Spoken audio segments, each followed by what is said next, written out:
tell me about where you come from and if your background sort of lended itself to what you were doing now. I was born in Montreal.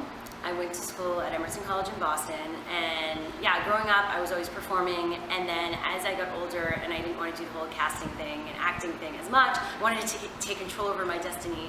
I got more into video production and communications, and that's what I studied.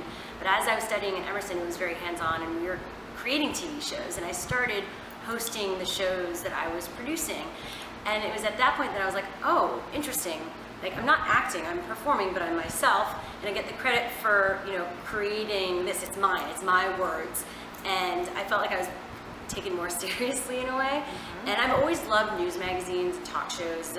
And so I think that, finding my way to where I am now was definitely a culmination of all those passions and telling people stories and interview shows. Like, I literally would create projects in school as interviews with people when I was in elementary and high school.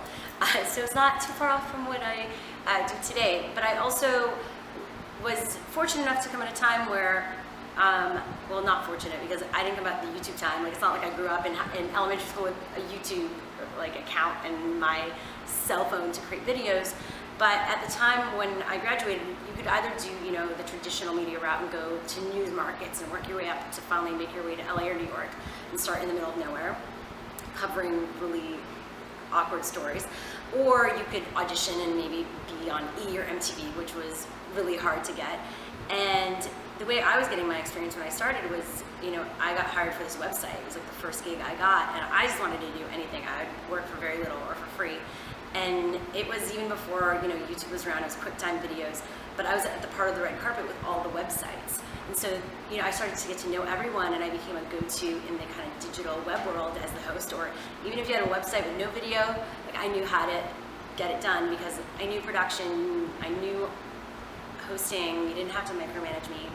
And that became a niche, and it grew into not just a stepping stone, but an entire career and a passion in really being that broadcaster for the digital community, which is becoming the community of media and where all the audiences are.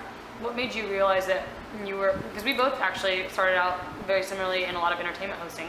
Yeah. And have also both now come back into the same sort of world in different ways, which is really cool. What made you realize that you were so passionate about this community and creating this massive brand around it? Well, I think I always had a foot in the traditional space, and I was always trying really hard to be accepted, and ultimately I was always disappointed. But I was so passionate about doing what I was doing. It wasn't just like, oh, this I guess isn't meant to be. For me, there was no choice. And so I feel like I embraced digital and all the creators in this space, and people that were doing amazingly who just continue to inspire me to push through and continue that. This wasn't just like, oh, a thing to do while I was trying to get that other thing. This was the thing.